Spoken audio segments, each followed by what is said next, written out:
Hi, I'm Gregory Arlt, Director of Makeup Artistry from MAC Cosmetics, and I'm going to show you a really fun Halloween look. I'm actually going to transform Ninelle into the lovely Dita Von Teese, who's actually one of my clients. I've started by using a beautiful foundation and powder. Dita's skin is a little bit on the lighter side, and when you think of old Hollywood, the skin is a little bit more on the pale side, but make sure your foundation really matches your skin tone. A light, sort of vanilla colored eyeshadow right under the eyebrow and all the way down to the lashes as a base. I'm using a color that's about 2 or 3 shades lighter than her skin to really open up the eye. So I'm using a flat brush and I'm really applying the eyeshadow all over the entire eye area. So the next step would be to add a little bit of a crease color just under the bone of the eye to really show off the eyelid. So what I'm going to do is take a small amount of a neutral shadow. Any color works. I like a sort of a beige color. In this case, I'm using just a soft gray and just using it in the crease back and forth. So for the eyebrows, it's all about drama.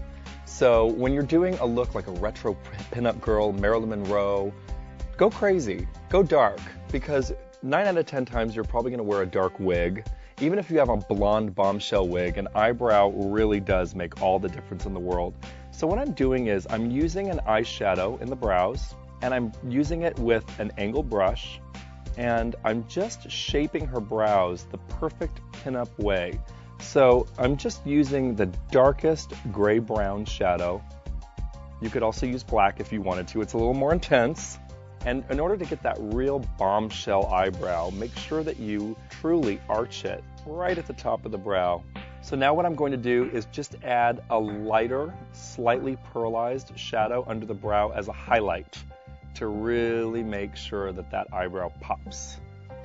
So the next, and in my opinion, one of the most important steps is the cat eyeliner, the retro pinup liquid liner. A little bit of this gel liner, and take the line as thin as possible right to the lash line. Using the brush, hold the brush flat against the skin, and just take it right across the eye. This takes a steady hand and some practice. So if you're bored at home on a Friday night, alone, practice your eyeliner before Halloween.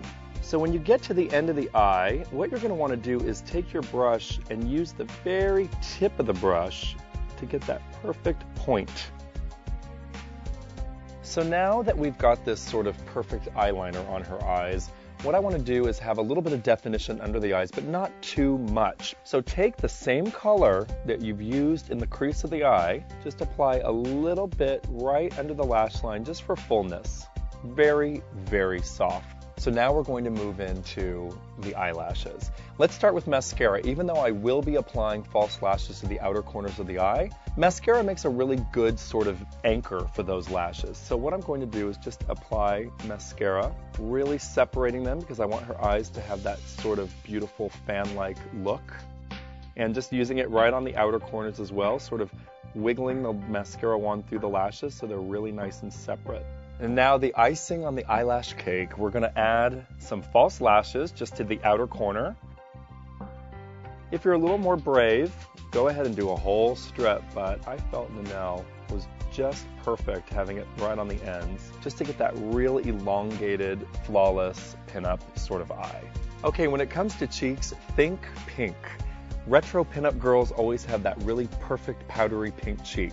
So you're going to take your blush, perfect pink blush, with a soft blush brush, get blush on both sides of the brush, and go right on the apple of the cheek to get that perfect rounded cheek look.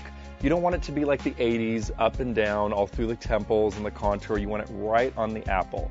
So give yourself a nice little smile, because everyone likes to see someone smiling back at them in the mirror. Almost last, but certainly not least, the lips. When you're doing a retro pinup girl, think red. Bright reds, brick reds, ruby reds, any kind of red you want. I'm actually going to do a classic 1950s red by using like sort of a cherry colored red lip liner, and I'm just going to follow her lip shape. And if your lips are naturally on the pointy side, make sure you round them off, because in the 40s it was all about that perfectly rounded mouth. Very, very Marilyn Monroe. and very soft. I find that if you're a little skittish with a red lip pencil, use small little strokes, almost like you're sketching the pencil on. Now I'm going to take a lip brush with nothing on it and just blend that pencil right into the mouth. So the lipstick that I've chosen is a true classic red lipstick, a total bombshell red, fire engine red.